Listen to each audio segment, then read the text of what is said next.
माननीय उपाध्यक्ष जी धन्यवाद।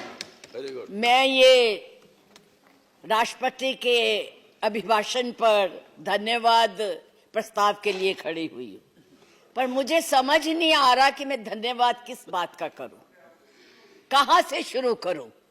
मुझे लगता है, आप अब चुप रहिए, मुझे लगता है बैठकर इंटरवेन न करें आप। मुझे लगता है कि एक कुशल गृहिणी अपना ट्रंक उसको पेंट करके अपनी पुरानी चीजें उसमें डाल देती है, यही इस अभिभाषण में है। कुछ नया नहीं है, वही उज्ज्वला है, वही दीनदयाल है, और वही पे जो है मिशन की बातें हो रही हैं। बेरोजगारी की कोई बात नहीं है, महंगाई की कोई बात नहीं है, क्योंकि इनको उसकी चिंता ही नहीं है। ये नौजवानों के लिए कुछ करना ही नहीं चाहते। आज विद्यार्थी जो पूरे देश में झंडा लेके खड़े हैं, उनको अपने भविष्य का फिक्र है कि हम डिग्री तो ले लेंगे पर नौकरियां कहां से लाएंगे, क्योंकि इस अभिभाषण में उसका कोई जिक्र ही नहीं है। ये अभिभाषण ऐसे लगता है जैसे मुंगरी लाल के सपने दिखाए जा रहे हैं। मुंगरी लाल के 2014 में भी दिखाए थे, अभी भी दिखाए रहे हैं। अभी राणा जी बोल के गए, राणे कि जी कांग्रेस भी मैनिफेस्टो देती थी, हमने करके दिखाया है। आज अगर आप गरीबी की रेखा से नीचे देखें तो लोगों का हुआ है। अरे आज यहाँ बैठे हुए हो, हवाई जहाजों में चलते हो और उनमें चलते हो, किसने दिए, किसने बनाए? आज स्कूल कॉलेज यूनिवर्सिटी किसने बनाए? आईआईटी किसने बनाई? एमएमटी किसने बनाई?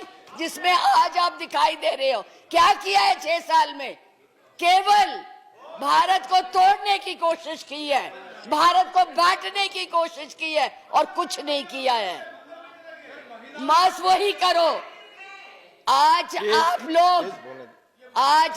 लोग इस देश को इस तरह से बांटना चाहते हैं। कुछ नहीं है, ना महिलाओं के लिए है। आज पूरी महिलाएं जो है इस चिंता में हैं कि हमारा भविष्य ठीक है, हम सुरक्षित है, वहां उनको कुछ दिया नहीं जा रहा। और मैं ये कहना चाहूंगी कि मैं पूछना चाहती हूं, क्योंकि आप बहुत इतिहास के बखे हुए हैं, मोहम्मद गौरी को किसने बुलाया था? किसने कहा था दिल्ली में आंख बंद करने के लिए? कौन जयचंद था? कौन जयचंद था? महाराणा प्रताप जब हल्दी की घाटी में लड़ रहे थे, किस राजा ने उसकी मदद की अकबर के खिलाफ में? बैठ जाइए, बैठो, चुप करके बैठो। सुनो मैडम, प्लीज आप चेयर को एड्रेस करें। मैडम प्लीज, इस तरह की भाषा एक भील जाति के लोगों ने महाराणा प्रताप का साथ दिया था। कहां थे तब?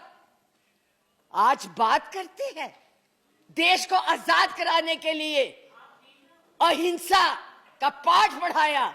आप क्या जाने अहिंसा, जो लाठी लेके तो ट्रेनिंग देते हैं, आज लाठी की जगह बंदूक और रिवॉल्वर आ गए हैं। और हमने सिखाया आपको अहिंसा, आपने सिखाया है जनता को हिंसा, नफरत। पर बोले, इधर बोले, और चेयर को एड्रेस करें प्लीज। आप चेयर को एड्रेस करें। और आज तो मैं उपाध्यक्ष जी देशद्रोही की भी परिभाषा पूछना चाहती। क्या है देशद्रोही की परिभाषा? किसको देशद्रोही कहते हैं? मुझे याद है जब कम्युनिस्ट पार्टी ने भारत की आजादी को नहीं माना था, 4 साल के लिए बैन कर दी थी, लेकिन उनको देशद्रोही नहीं कहा था। नेहरू ने, सरकार ने देशद्रोही नहीं कहा था। पंडित नेहरू के खिलाफ लोकसभा में वाजपेयी जी बोलते थे, उनको देशद्रोही नहीं कहा था। आज कोई भी आपके प्रधानमंत्री के खिलाफ, आपके गृह मंत्री के खिलाफ, उनकी नीतियों के खिलाफ बोले, वो देशद्रोही हो गया है। उनको जेल में डाल दो, उनको पकड़ लो। 6 साल के बच्चों को भी नहीं आप तो छोड़ रहे। आप क्या करेंगे? आपके पास कोई आपके पास ना तो कोई कार्यक्रम है, ना आपके पास भारत के लिए कोई नया सोच है, कुछ नहीं है। केवल एक सोच है कि कैसे इस देश को तोड़ा जाए। 70 साल में उपाध्यक्ष जी हमने पाकिस्तान का इतना नाम नहीं लिया था जितना ये 6 सालों में ले रहे हैं। हमारी महानायिका ने पाकिस्तान के 2 हिस्से कर दिए थे, बांट दिया था, और ये आज पाकिस्तान के नाम से डरा रहे हैं और वैसे कहते हम बहुत मजबूत है। हर बात के लिए पाकिस्तान, हर बात के लिए पाकिस्तान। क्यों भाई, क्या है वो? आपका कुछ लगता है? हाँ, जरूर लाहौर में जरूर बिरयानी खाने गए थे, कांग्रेस नहीं खिलाती, बिना बुलाए गए थे। और आज बात करते हैं, किसकी बात करते हैं? मैं ये कहना चाहूंगी कि इस भारत को मत तोड़िए। बड़ी मुश्किल से पटेल, नेहरू ने इकट्ठा किया है, आप तोड़ रहे हैं। आप नहीं कहते हैं, आप तोड़ रहे हैं, इसका विभाजन कर रहे हैं, लोगों को बांट रहे हैं। मैडम, आप चेयर को एड्रेस करें, आपस में चर्चा ना करें। मैं उनको एड्रेस ही नहीं करती जी, मैं उनको समझती कुछ नहीं हूँ, वो है ही कुछ नहीं। जिनको बोलने की समझ नहीं है उनसे क्या बात करनी है।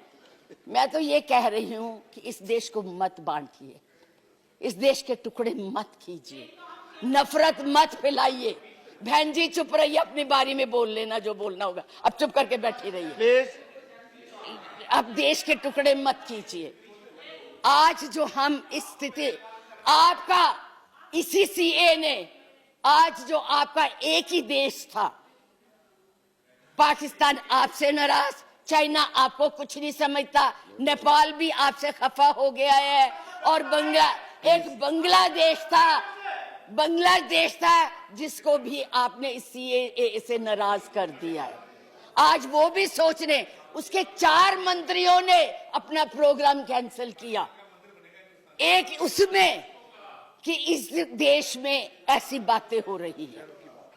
इतना ज्यादा आप कहते हैं कि यूरोपियन यूनियन को हक नहीं है बोलने का, प्रस्ताव लाने का, तो उनके एमपी क्यों ले आए थे?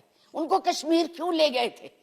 आपने खुद उनको इनवाइट किया है, आपने खुद इसको इंटरनेशनल बनाया है, आपने खुद इनको, दूसरे लोगों को इसके ऊपर दखल देने के लिए बुलाया है, और उन्हें नहीं बुलाया।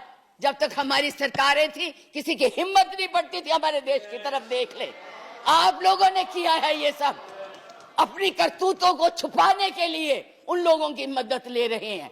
आपके पास कोई प्रोग्राम नहीं है, आपके पास कोई कार्यक्रम नहीं है, केवल एक कर्म है कि गोली से उड़ा दो जी, मार दो जी, खिला दो जी, यही आपकी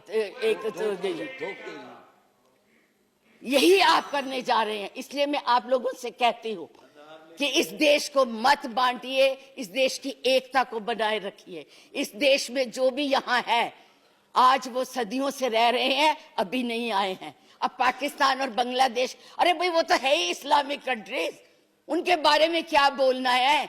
हम तो सेकुलर, हम तो धर्म को मानते हैं। किस धर्म की बात आप करते हैं? किस राम की बात करते हैं जिसने अपनी मर्यादा को रखने के लिए जनता की बातें सुनी थी? उस जनता की बात सुन के उसने सीता को वनवास भेज दिया, और आप लोग बात तक नहीं करना चाहते। किस राम राज्य की बात करते हैं? किसको पूजते हैं आप?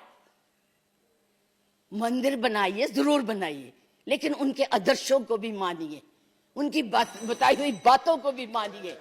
सिर्फ केवल कहने से बात नहीं बनती है, ऊंचे ऊंचे भाषण देने से नहीं बात बनती है। इसलिए मैं यही कहूंगी कि इस देश को मत बांटिए, एक रहने दीजिए, ये नफरत मत फैलाइए।